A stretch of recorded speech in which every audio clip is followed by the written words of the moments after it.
pendidikan yang dibuktikan dengan surat penugasan atau surat keputusan. Sudah. Ada nggak kata-kata kewenangan kepala sekolah mengangkat? Yang saya persoalkan, saya persoalkan kewenangan kepala sekolah. Baik, saya memahami. Jelaskan. Ya, baik, saya memahami yang disampaikan oleh Pak Mahfud. Di sini tidak ada dasar hukum yang jelas terkait masalah kepala sekolah mengangkat guru, tetapi memberikan tugas. Perlu Gus Maul dipahami yang di sini bunyinya di pasal 4 itu menugaskan ketika lembaga ini membutuhkan seorang tenaga pendidik. Ya, nanti itu diinikan dulu karena itu masuknya di juklat. Salah. Sebentar, jangan menyalahkan dulu. Yang saya persoalkan kewenangan masih disebutkan. Iya, kami perspektif terhadap undang-undang desa. Iya. Nggak salah. Ya, biarkan dulu saya menjelaskan. Tadi panjenengan menyampaikan pidato banyak tapi tidak menyelah. Maka mohon dengan hormat saya menjelaskan dulu. Ya, jadi kami duduk di sini ini bukan menyalahkan kepala dinas. Ya, mohon maaf, bukan menyalahkan kepala dinas dan bukan menyalahkan yang memberikan SK pemberhentian. Tetapi permasalahannya adalah mari kita perspektif dulu. Ya, mari kita perspektif dulu terhadap aturan. Di sini yang memberi SK atau memberi penugasan itu adalah kepala sekolah. Ya, adalah kepala sekolah, Gus. Masuknya di mana? Di Juklat sama Juknis Bos. Ya, di Juklat sama Juknis Bos. Itu memberi penugasan. Nah, memberitahukan kepada kepala dinas pendidikan bahwa kami butuh ini, maka dikembalikan lagi. Karena apa? Pengelola anggaran BOS, yang kuasa anggaran BOS itu adalah kepala sekolah. Makanya di sini, kalau kita perspektif terhadap permasalahan PHK ini, kami juga tanya sebetulnya.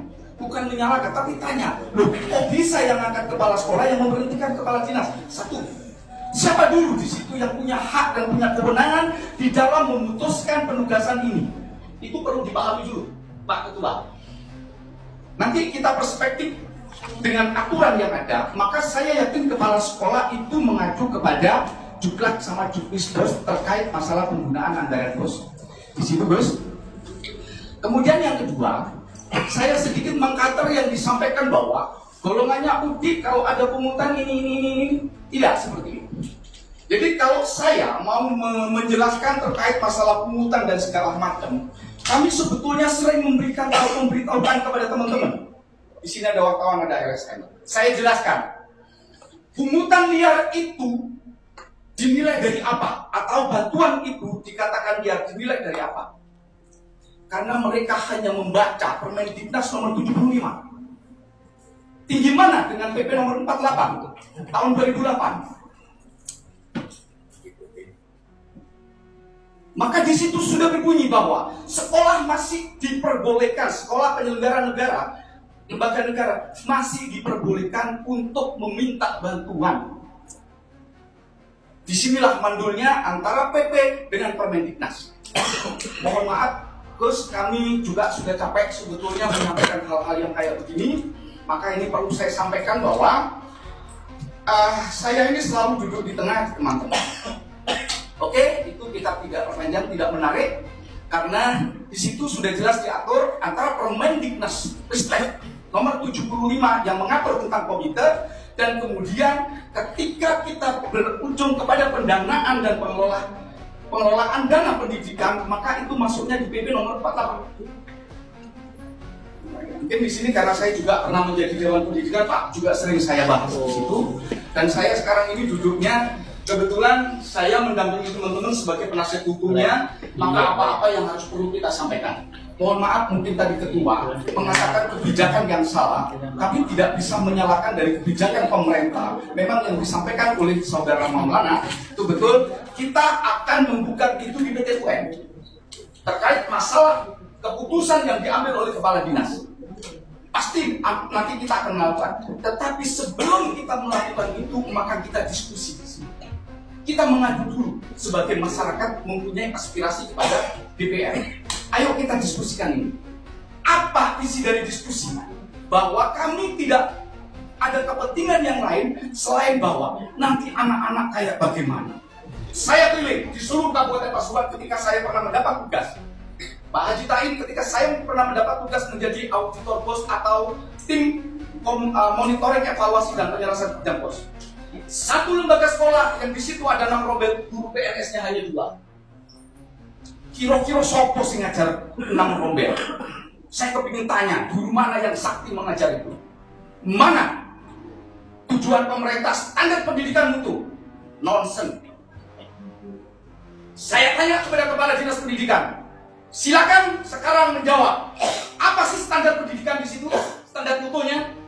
Silakan disampaikan di forum ini.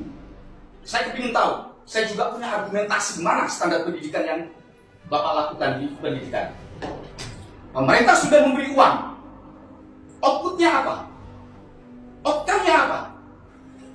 Kami minta kejelasan sekarang. Sebelum kami juga akan melakukan tindakan yang lebih jauh, artinya seperti yang disarankan oleh Pak Makul, bahwa kita akan melakukan gugatan itu pada titik UN. Tapi alangkah baiknya dengan kepemerintahan yang baru ini, yang mungkin pemahaman-pemahaman itu perlu kita sharingkan bersama.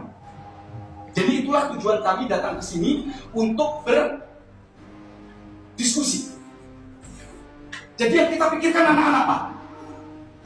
Yang kita pikirkan anak-anak. Kalau Bapak nggak percaya, Kepala Dinas Pendidikan mengundang DPR, mengundang semua kepala sekolah. Apa keluhannya?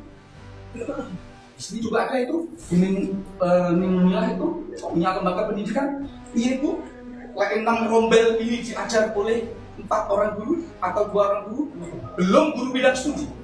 Tidak bisa dicampur guru bidang studi olahraga, PJOK atau guru olahraga. Mohon maaf, saya juga sarjana pendidikan dan saya juga orang pendidikan. Hancur, Pak. Guru bahasa Indonesia ngajar agama, iya hasilnya. Guru matematika ngajar olahraga, dari mana asal senamnya? Bagaimana peredaran darah anak? Saya tanya sekarang kepada Dinas Pendidikan, ada untuk berpikir terkait itu? Saya kira itu yang bisa saya sampaikan, karena tadi saudara saya juga menanyakan hal-hal yang banyak, maka sedikit saya bisa menjelaskan dengan bersemangat.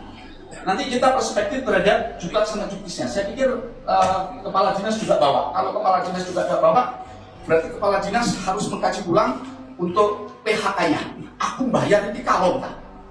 Nah, guru-guru honorer. Kira-kira duitnya Dinas Pendidikan yang ada di Dinas Pendidikan? Kalau enggak, Pak. Yang bayar APBN melalui BOS yang kewenangannya pengguna anggaran itu adalah kepala sekolah. Jelas di situ. Undang-Undang nomor 2 jelas sudah di situ. Saya kira itu yang bisa saya sampaikan. Mungkin nanti ada pemahaman-pemahaman biar tidak menggugurkan kewajiban Bapak. Kami datang di sini itu adalah memikirkan pendidikan, memikirkan anak-anak. Itu tidak ada kepentingan saya harus pencitraan terhadap 686 anak. Tidak penting bagi saya dan saya nggak kenal. Tetapi kita kembali lagi kepada lembaga pendidikan. Saya kira itu Pak Tuhan. Mohon maaf. Terima kasih. Assalamualaikum warahmatullahi wabarakatuh. Tadi ada perdebatan dengan Pak Maun. Mau menambah? Ya, sederhana bisa pertanyaan ini. Tanya kewenangan yang diberikan oleh undang-undang terhadap kepala sekolah itu saja. Kalau yang dijalankan tadi kan pengelolaan berbeda. Itu loh. Satu itu. Kemudian kedua. Ya sudah. Nah, ini aja kedua. Saya sebentar kok. Ini sesat ini nanti. Ini sesat nanti. Ini sesat. Ini nanti sampai sesat. Jadi gini loh. Yang bicara pengelolaan dan lain sebagainya yang saya tanyakan Om Mahfud itu bukan kalimatnya aja. Iki kalimatnya iya Kemendagri. itu pas pasal sudah saya jelaskan. Ya Pak. Tidak perlu. Itu penjelasan soal pengelolaan keuangan. Tidak perlu membahas asumsi-asumsi yang berbeda. Forum ini, forum ini terus sampai ngomong, saya nggak mengatakan ini salah. Maka nilai orang nggak tulisan sampai foto saya tadi kan ini ada di dalam. Ada, tak jelas no. Ya, saya jelaskan. Gantian ngomong. Gantian sih. Pimpinan rapat, kembalikan ke pimpinan rapat. Pimpinan rapat, kembalikan ke pimpinan rapat. Sederhana. kan saya Monggo pasal datang Bang Bromo. ada kewenangan kepala sekolah mengangkat itu saja, bukan tata kelola. Berbeda tata kelola keuangan dengan kewenangan mengangkat satu itu. Kemudian yang kedua, apa itu namanya? Kalau soal tidak ada anggaran, saya dari awal kan sepakat bahwa tidak manusiawi memecat orang tiba-tiba, itu tidak manusiawi. Oleh karena itu harus dicarikan solusi. Apa? Jelas di undang-undang itu yang tidak boleh pungutan, yang boleh itu sumbangan. Definisinya jelas, unsur pidananya jelas. Ya sudah, kita pakai itu mencari uang dengan cara itu dan menggaji mereka. Kalau pemerintah tidak ada. Tetapi bahwa kalau kemudian saya bertanya kewenangan yang mana, dijawab dengan tata kelola, itu salah, saudara. Salah pasal namanya. Kemudian jelas juga di sini, sampai Dewi sing nulis, seharusnya kepala dinas tidak pakai pasal itu kan begitu. Ya. Kalau perbedaan perspektif itu bisa gitu. Boleh, nanti Nah, gitu kok. tidak bisa kemudian kita saling, oh sampai salah, menurut saya sama salah, tidak bisa itu. Semua punya perspektif masing-masing. Yang benar di mana? Gitu. Tetapi sekali lagi, jangan memaksakan pasal tentang kewenangan pengangkatan dengan tata kelola keuangan, itu sesuatu hal yang berbeda. Ya, dan oke, Oke. Ya. Oke ya. Oke. Ayo. Makanya kemarin kan Ya. dinas. Jadi gini, forum ini sebetulnya tidak perlu melebar dalam pengelolaan dan lain sebagainya, termasuk SK kepala sekolah atau penugasan kepala sekolah. Ini adalah makna konsiderannya itu tertulis dalam kalimat yang dibuat oleh kementerian. Ya, kalau sampai ingin menanyakan itu, ya tanyakan sama mereka, bukan ke saya. Karena pemaknaan dari kami itu orang yang honorer di situ atau orang yang mengajar ke tenaga kependidikan atau pendidik yang ada di lingkungan sekolah, otomatis basa Jawae kula nuwun nang kepala sekolah. Dan di situ ada kepala komite, berarti harus ada komitenya. Seperti itu pemaknaan saya. Terkait sampai menanyakan surat penugasan dan surat keputusan, karena ini tertuang di konsiderannya kalimat undang-undangnya. Sama tanya yang membuat undang-undang kalimatnya ini dan bagaimana. Terus kemudian saya itu tidak menyalahkan ini, makanya saya tulis, ya, saya itu hanya menyalahkan yang dipakai oleh di sini Undang-Undang Nomor 20 Tahun 2003. Tahun 2003 ini tidak ada, 2003 itu salah. Kita dipanggil polisi salah alamat ya salah. Kata kau ya nggak apa-apa. Aku ya masih lulusan hukum kayak ini sore yo, yang ngerti lah, mau ngerti. Tak mungkin saya menyalahkan ini. Benar? Ya, yang benar itu 2023. Yang benar itu di situ. Dan terkait dengan pasal 66, saya nggak menyalahkan. Cuma tidak memandang pasal 67-nya. Yang dimana di suatu wilayah itu terdapat suatu kekurangan. Pemaknaan begitu. Nah sekarang kabupaten sama lu ini lu penting kabeh. Ya, dengan 161.000 sekian rasio masyarakat pendidikan kelas SD sama SMP. Kalau satu guru sama dengan 60 siswa, kita itu kurang 5.000 sekian. Yang ketersediaan kita itu hanya 5.000. Sederhana lah, kita mikir. Dan saya nggak mau berdebat ini, sampai aku ingin berdebat tentang aku, kantorku tak layani. Kalau di sini untuk apa? Ya, bukan itu materi ini. Ya, jadi saya ini menanyakan ini karena di keputusan keempat, kan enak dong. Keputusan keempat juga ada.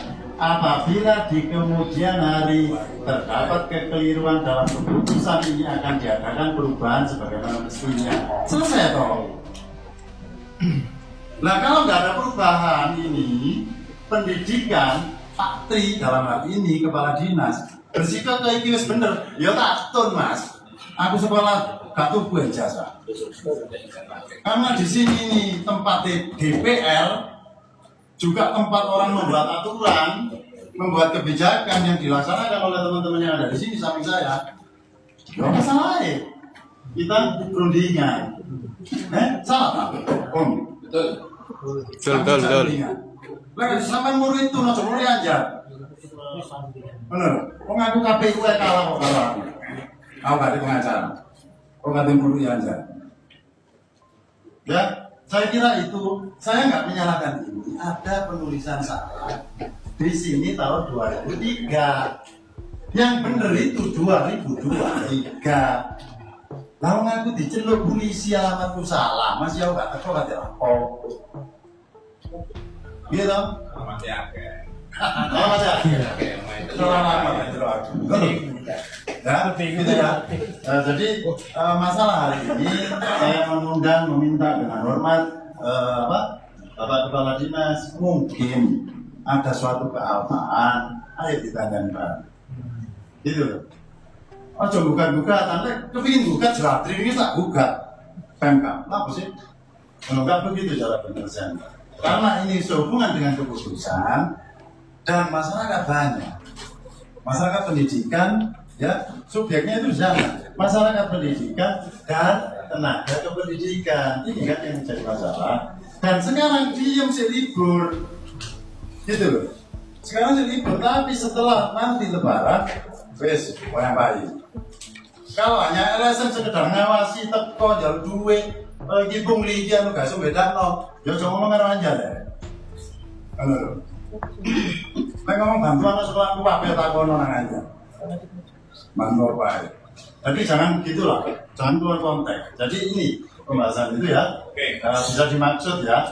Jadi kami mengundang, mungkin ada pandangan dari BKN, ya kepegawaian maupun dari patri sendiri. Karena apa? Itu saya meminta untuk surat bupatinya harus seperti apa? Karena apa? Dasar hukum ini kalau saya rangkum terkait penataan P3K asuran dan efisiensi. Nah, masukkah kalau orang-orang ini 600 ini dalam sini, sedangkan hubungan hukumnya mereka itu tidak ada dengan keuangan APBD. Tidak ada keuangannya. Keuangannya dari mana sih? Bos. Guru-guru. Ini tidak ada kalau bos, karena mereka tidak ada di dapur. Ya, mereka tidak ada di dapur. Ya Pak Kejari ya. Tidak ada kan? Jadi 686 ini upaya kepala sekolah dan komite. Betul loh. Ono sing dari keuntungan koperasi, ya. Ono dari usaha lain, sumbangan wali murid. Ini bisa menggaji ini. Dan gajinya mereka berapa sih? 180 ono ayo betul. 180. 200 ada. Dan anak saya, terus terang, aku latihan di tempat aku memperjuangkan anak saya. Enggak. Anakku masih gak kerja, mangan cukup, ya. Kami karena keluarga kami itu orang pendidikan, peduli pendidikan dan kami perintis pendidikan, maka gaya pernyataan sesuai anjuran Pak Tri, tidak boleh menuntut apa-apa. Kan begitu Pak Tri ya. Tapi kenapa di sini dimasukkan dalam SK-nya? Sedangkan salah satu syarat untuk P3K itu tidak boleh anak ini pernah menerima surat pemberhentian dengan hormat. Coba dilihat, salah satu masuk P3K, lampiran itu ada kok. Nah, ada sambil kayak gak salah, hari ini abdi apa? 60 berapa ini? 686 oleh surat dia gak iso nang P3K. Besok-besok dalam pembicaraan. Apa meneh lah dari bupati, tak tarik kabeh dari P3K. Kan mereka nggak bisa akhirnya 686 ini. Itu kita. Maksud tujuannya aja kabeh sing ini. Kalau kan dalil kok debat undang-undang karo aku dong. Masuk aku sih. Saya hormati ketua dan seluruh anggota komisi 4 dan komisi 1 dari Komisi 2. Saya hormati ketua dan pengurus lembaga swadaya masyarakat GP3H. Saya hormati ketua dan jajaran anggota Dewan Pendidikan Kabupaten Pasuruan. Saya hormati ketua dan pengurus TGRI Kabupaten Pasuruan, Bapak Ibu sekalian yang saya hormati. Yang pertama, kalau tadi disampaikan oleh Pak Anjar maupun Pak Mahfud, yang saya garis bawah itu sederhana. Saya sebetulnya juga sederhana sekali. Jadi terbitnya SK pemberhentian itu karena saya menindaklanjuti surat dari Sekretaris Daerah terkait dengan tindak lanjut penyelesaian penataan tenaga non-ASN di lingkungan pemerintah Kabupaten Pasuruan. Dan itu dilakukan oleh semua OPD.